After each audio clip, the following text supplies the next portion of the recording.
All right, my lovely internet people. Let's get straight to it. No beating around the bush. Many of you ask me, what is the secret sauce? The magic potion. To stacking up serious dough, to becoming, dare I say, disgustingly wealthy. And I tell you the truth, the cold, hard, inconvenient truth. And most of you, bless your cotton socks, just don't buy it. You look at me like I've got two heads, like I'm speaking in ancient Sanskrit. But hear me out, because if you can truly, deeply, utterly master this one single solitary thing, life, my friends, becomes an absolute cakewalk. A cheat code activated, easy mode engaged, but, and there is always a but, isn't there? In the beginning, oh my goodness, it is going to be a bumpy ride. It is going to feel like you're trying to push a square peg through a very round hole. It is difficult. It is frustrating. It is also incredibly personal. What I'm about to spill, what works for me with my slightly unhinged brain, might not work for you, and vice versa, of course. Because we are all beautifully, uniquely wired,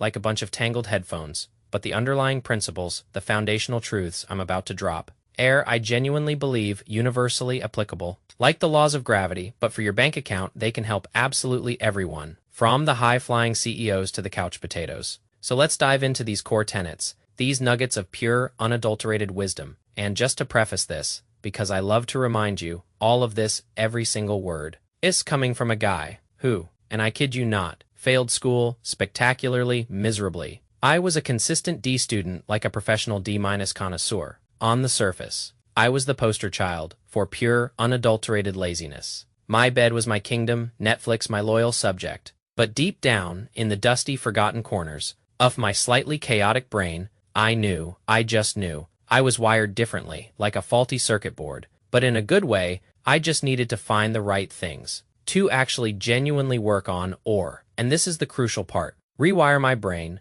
to actually truly, sincerely want to do the boring stuff, the soul-crushing, mundane tasks that are, unfortunately, the bedrock of any real, lasting success. And I've been doing this elaborate, ongoing brain hack over the past, let's say, a solid few years now. So I'm going to share with you today four key principles, four very easy, very digestible things you can snatch right after this video like a free sample at Costco, and immediately start kind of going after life with a little more swagger, a little more fire, a little more. I'm going to conquer the world energy first off, and this is a quick hit, a little mental espresso shot. Take this almost like a drug. It is not, the healthiest long-term strategy. I wouldn't use it constantly myself anymore. I don't use it very often, and it is probably not going to get you a gold medal in the Olympic Games of emotional wellness, but it does, and I swear on my last dollar, it does genuinely work like a goddamn charmy. Still pull it out of my back pocket sometimes when I need that extra kick. And that, my friends,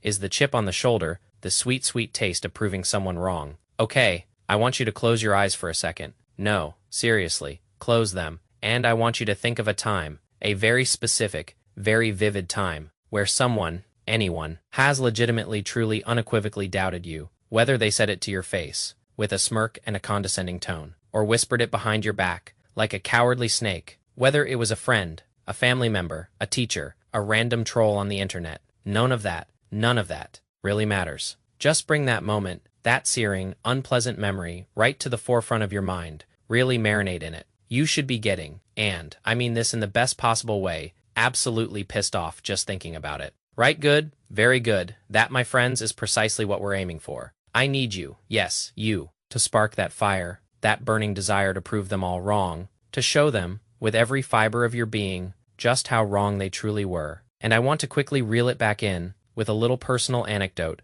because I'm not just spewing theoretical nonsense here, believe it or not. For me, that Samoni was my own father. Now, trust me, him and I are on incredible terms these days. We have been for a very long time, but growing up, especially in my teenage years, oh boy, it was bad, like, seriously, spectacularly bad. So much so that at one point, he even dragged me kicking and screaming to a psychologist, not once, but twice, because I never ever followed the rules. I didn't listen to him. I thought I was, the typical infuriating teenage stuff. Man, I thought I was all high and mighty, the king of my own little rebellious castle, and looking back, with the clear vision of hindsight, he was right about most things. Of course, but, and this is where my tiny teenage ego still flares up, I was right about some things too, specifically around all that internet stuff. But that, my friends, that is a story for a whole other video, a whole other rant. The point is, even in some recent years, when I'm slogging through work, when I'm struggling, really struggling, to get through some boring, tedious, soul-sucking task that I absolutely, positively, 100% do not want to do, but I know, deep down in my bones, is important, is essential, and is ultimately a testament to my character, to my work ethic, I think of those moments, those frustrating, eye-rolling moments from my childhood, and they almost magically pick me right back up. They light that fire, that rebellious spark, right back up inside of me, which I highly encourage you to do. I know, it is not the healthiest thing. It is not exactly good for your emotional well-being to hold on to resentment, to harbor a grudge. And believe me, there were moments, and I'll talk about this in another video, that were genuinely not good.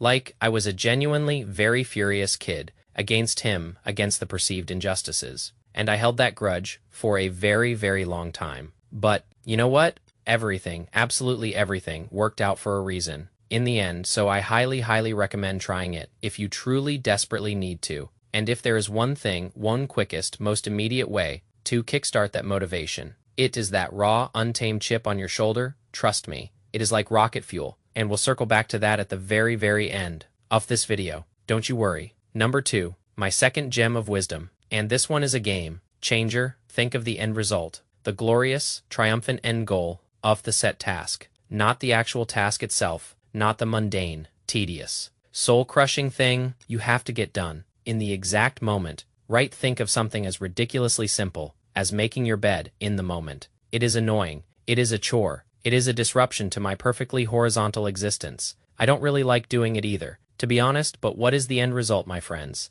A nice-looking room, a tidy-looking room, a sanctuary of order, a little slice of domestic bliss, right? It is very simple stuff. Let's take the gym, for example. I've used this analogy in a couple of my videos, so forgive me if you've heard it before. Do you honestly, truly believe that I want to go there? For an hour, an agonizingly long hour, walk in the freezing, absolutely soul-numbingly cold. I mean, right now it is like -5, -20 degrees weather. It is stupid. It is insane. It is barbaric. Hell no, I do not want to do that. Or rip my muscles up and be in excruciating pain. No, 1,000 times no. But I know, I absolutely know. The end result, I feel great. I look great. I feel 10 times more confident. I get a ton of compliments all the time. Like, there are so many pros to that, right? It is the transformation, not the torment. And another thing you should always think of is what happens if I don't do this? What happens if I do fall off? If I succumb to the siren song of procrastination, right? And I always think, it is like, there are moments, even to this very day, that I do not feel like going to the gym, for example. But, has there ever been a single solitary moment where I left the gym and said, oh, you know what? I really shouldn't have gone today. Absolutely not. There is never been. Just a couple of weeks back where it is like, sorry, look at this. This is a choked nuke, my Xbox completely frozen. I was so pissed off at this, so I've got some other gameplay loading up here. But anyways, I was like thinking about this every time that I didn't want to go to the gym. But then I did. I pushed myself and I walked out of there. I felt so happy. I felt incredible. There has never been a time where it is like, you do the thing you've been putting off for so long, the thing that felt like a mountain to climb, and you're like, oh, I shouldn't have done that thing. Of course you should have. And of course you feel good doing it, right? That is perfect. That is a win. You should feel good about that. You earned that feeling. Another example that I just want to,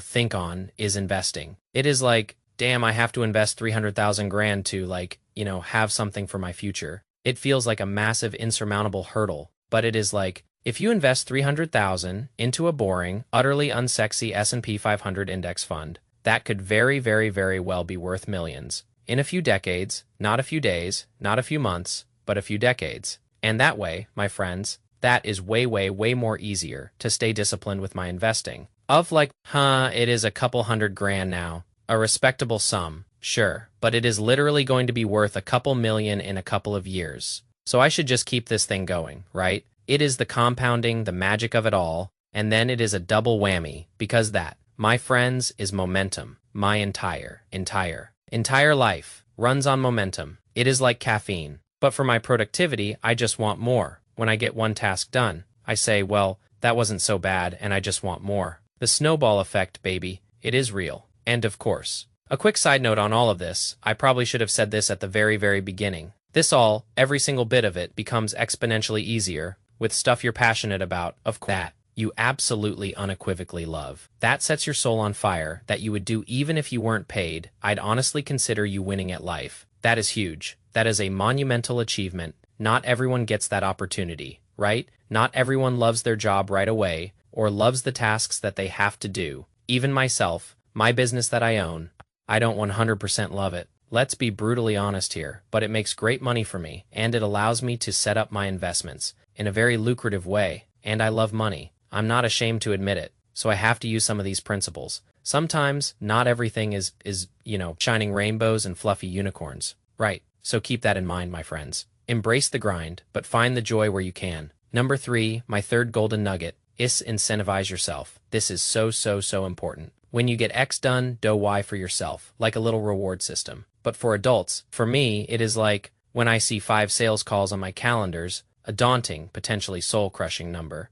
and a couple of accounting or billing things on my to-do list. I'm like, okay, if I get these things done, if I conquer this mountain of administrative hell, I can hop on COD for a couple of glorious guilt-free hours, or I can go watch a movie, or go out for dinner, or whatever little treat, little indulgence. That tickles my fancy, right? Even as an entrepreneur, you have to treat your business like a 9-to-5 sometimes, because let's face it, we are our own bosses, our own taskmasters, and it is super important to just build that structure, that self-discipline mechanism for yourself, right? Don't wait for someone else to give you a gold star. Give yourself a whole damn constellation. And that kind of segues beautifully, seamlessly into my last point. Number 4, which is have a general, just a rough, flexible routine. I cannot tell you how much this has helped me as I get older, especially as I get older. And I know this. Your schedule, my schedule, everyone's schedule is only going to get more difficult, more complex, more demanding, and the quicker you get on just even a light, barely noticeable routine, your life is going to become that much better, that much more manageable, that much more optimized, right? Because all of this life stuff is just rhythm, which gets you momentum and all of momentum. My friends, is just stacking things, one small win after another, like building a magnificent tower of tiny, consistent efforts. And it becomes so much from there. I can't tell you how much easier it is, right? It is actually when you get momentum. It is harder to fall off than it is to actually just stay consistent, like how I am with these videos. Or again, not to beat a dead horse, but how I am with the gym or whatever, or investing, right? It is simple stuff, and once you get doing it, it is almost like in your brain, in your very DNA toe, just be like, oh, I'm conditioned to do this. I'm programmed for this.